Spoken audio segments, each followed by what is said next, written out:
더불어민주당의 전국 순회 경선이 한 달 앞으로 다가왔습니다. 각 캠프에서는 조직력 따지기와 지지율 상승 방안에 온 힘을 쏟고 있는데요. 오늘 뉴스 1번지 1번지 현장에서는 정세균 예비후보 캠프에서 선대위원장, 공동위원장을 맡고 있는 김영주 의원과 대선 관련 얘기 나눠보도록 하겠습니다. 안녕하세요. 예, 안녕하십니까? 공동선대위원장으로 정세균 후보를 돕고 계십니다. 네. 여러 후보들도 있고 4선 의원 하실 동안 많은 정치적인 인연이 있으실 텐데 특히 정세균 후보를 돕고 있는 이유 뭐가 있을까요? 제가 정세균 후보를 돕는 이유는 간단합니다.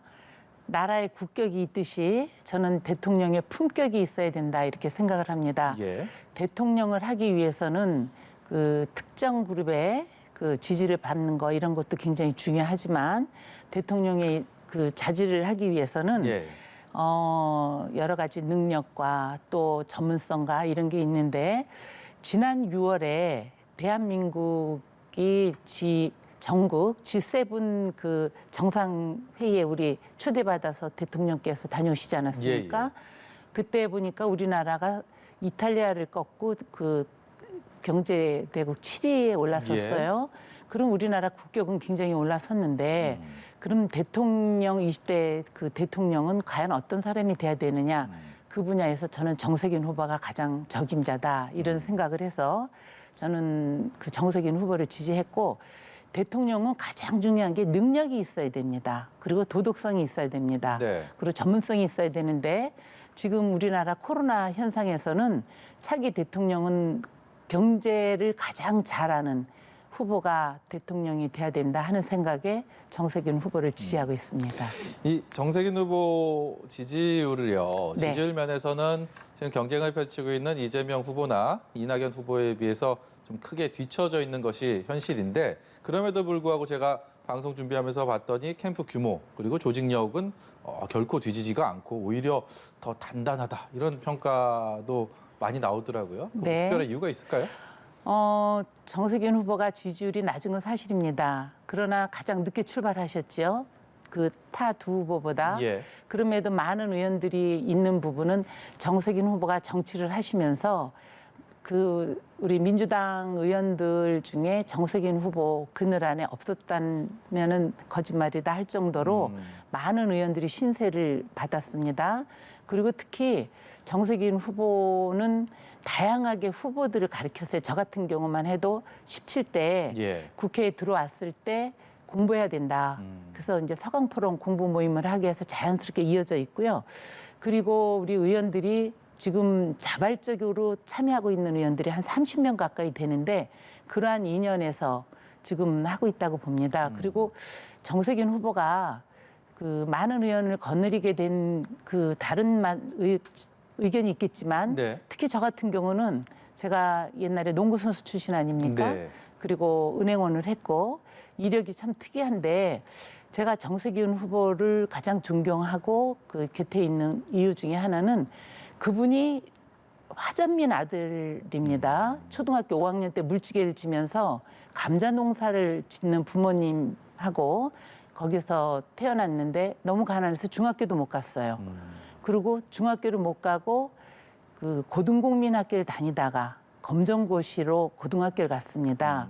고등학교를 갔는데 공고를 다니다가 또 이제 그 전주에 있는 인문계 고등학교에 전학을 해서 학비가 없어갖고 그 학교에서 매점에서 빵과 우유, 콜라 이런 예. 걸 팔면서 공부를 하셨는데 저는 그런 거를 얼굴에 고단함이 하나도 없이 그 우리 캠프 의원들이 그럽니다. 우리 후보가 보면 미스터 스마일 그리고 비단길만 걸어온 아주 정치 이력으로 보면 고단한 삶이 없는데 그렇게 어려움을 딛고 일어나서 고대 총학생회장까지 하시고 그런 이유 때문에 많은 의원들이 정세균 후보를 지키고 또 늦었지만 열심히 연고에 있는 데를 많이 다니고 있고 이렇게 예. 생각을 합니다. 정치에 웬만큼 조예가 깊지 않은 분들은 지금 김영주 의원 얘기 들으면서 네. 그렇구나 이렇게 생각하시는 분들도 많이 계실 것 같습니다. 네. 근데 이제 정세균 후보는 현재 상황에 대해서 본인 좀 어떻게 또 평가를 하고 있는지도 궁금한데요. 이게 지지율이 생각보다 안 나오다 보면 네. 시간이 흐르면 흐를수록 좀 조바심도 생길 것 같기도 하거든요.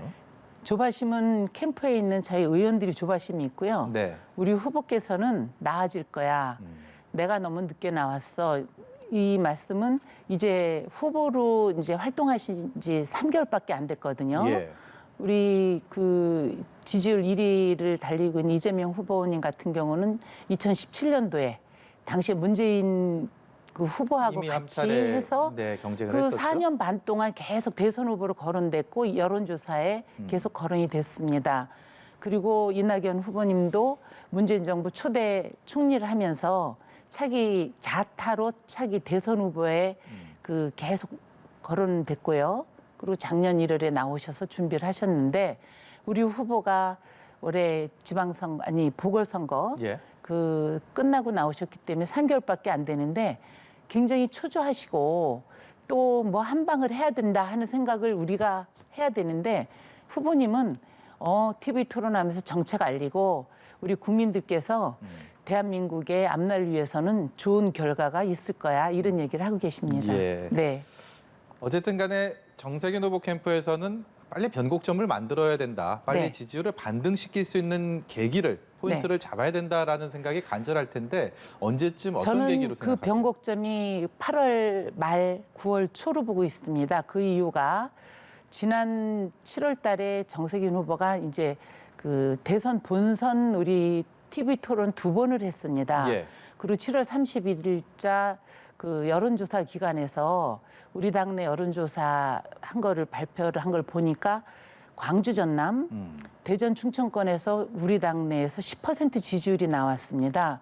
그거는 TV 토론을 통해서 이 정도의 그 자격을 갖춘 사람이 대선 후보가 돼야 되지 않겠느냐 하는 그게 이제 그 움직임이 시작됐다고 보고요. 예. 또 이번 주부터 계속 그 TV 토론이 있는데 특히 지금 대통령은 경제 전문가가 필요로 하는 그런 대통령 후보를 뽑는 대선이 돼야 된다 하는 많은 국민들 생각 때문에 아마 그 변곡점이 8월 말 9월 초면 그게 되지 않을까 이런 생각을 합니다.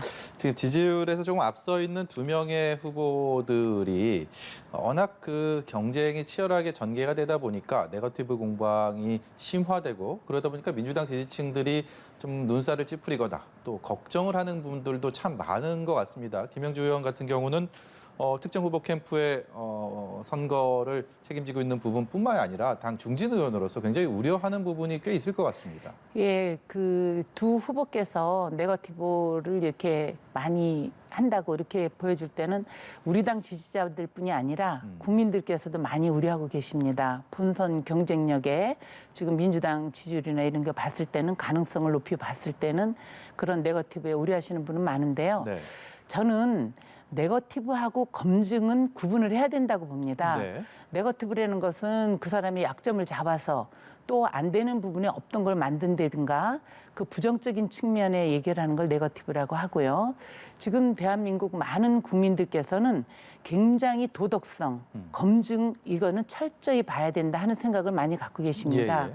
그래서 우리가 예비 경선 때 그 우리 자체 경선을 하면서 그 사람 후보에 대한 전반적인 모든 거를 다 검증을 해서 보여줘야 예. 본선에 갔을 때 그런 게 약화되고 또 그 국민들께서 안심을 하고 다 보실 수 있기 때문에 지금 하는 거는 뭐 너무 지나치게 두 후보가 경쟁적으로 하는 거에 대해서는 참 조심을 해야 되지만 정확한 검증은 해야 된다. 저는 그런 말씀을 좀 드리고 싶습니다. 그래서 정세균 후보가 검증단을 설치를 해서 네. 검증을 철저하게 하자라고 주장을 했는데 네. 송영길 대표를 비롯한 당 지도부는 여기에 대해서 별 반응이 없어요. 그렇기 때문에 전례도 없다. 뭐 이런 얘기까지도 하면서 좀 여기에 대한 큰 반응이 없는 상황인데. 제가 지난주에 그 공동선대위원장 자격으로 거기에 대해서 제가 성명서를 냈습니다. 예. 당 지도부는 검증단을 설치해야 된다. 그 이유가 지금 저희가 지방선거를 하거나 총선을 하면은 예비 후보 때부터 음주운전에서부터 뭐 범죄 경력을 다 해서 당의 어떤 가이드라인 거기에 넘으면은 예비 후보조차도 안 줍니다. 네. 근데 우리가 그동안은 대선 후보자들에 대한 그런 걸 마련하지 않았기 때문에 이제 후보자 간의 공방이 심해지다 보니까 지금 이제 그 6명의 후보 중에 4명 후보가 검증단을 설치하자 얘기를 하는 거고 네. 두 분은 지난번 토론 때는 하겠다고 얘기를 했는데 당에서 생각할 때는 찬반이 갈리니까 어느 쪽을 손을 들어주면 괜히 개입하는 느낌이 든다 이런 의미지 누구를 유불리라고 한 것 같지는 않습니다. 그러나 이 검증단은 설치를 해야 나중에 우리가 본선 경쟁력을 갖출 수 있다 이렇게 생각을 합니다. 잠시 좀 머리 좀 식히고 긴장감을 좀 풀기 위해서 이제 준비된 질문은 아닌데요. 후원회장을 배우 김수미 씨가 맡고 있잖아요. 조금 네. 전에 나온 보도를 보니까 정세균 후보에게 특별 과외를 했다고 하네요. 네. 이 유튜브 방송에서 젠틀맨 소리 좀 듣지 말고 자기처럼 좀 욕쟁이 스타일로 가라. 이런 얘기를 했다고 하는데 어떤 후보의 이미지 이런 것을 좀 전략적으로 좀 180도 바꿔보겠다. 이런 것들도 논의가 될 수 있을까요? 저희가 많이 요구를 했습니다. 우리 흔히 얘기하듯이 나쁜 짓만 네. 하지 않고 우리 후보께서 좀 과격한 것도 좀 보여주고 욕도 좀 하시는데 욕을 평생 못 하세요. 네. 김수미 후보랑 오랫동안 인연으로 여기까지 온 걸로 알고 있습니다. 그러니까 우리 후보께서 굉장히 도덕적인 걸 강조하세요. 제가 잠깐 머리 식히면서 그런 질문 하셨지만 제가 잠깐 얘기를 하면 우리 후보의 도덕성, 하도 도덕성 얘기를 하셔서 어떤 게 왜 그러나 이런 얘기를 했습니다. 근데 예. 김수미 후원회장하고는 한 20년, 2년이래요. 우리 후보께서 2005년도에 17년 전에 집을 파셨대요.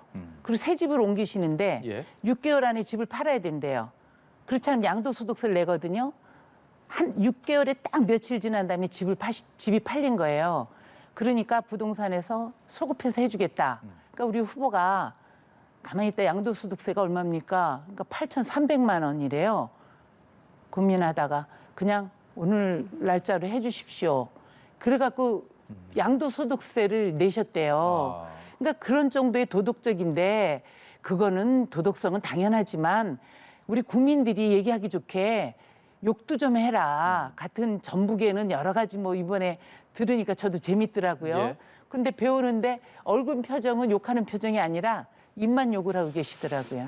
욕쟁이 후보가 되긴 어렵겠군요. 그럼요.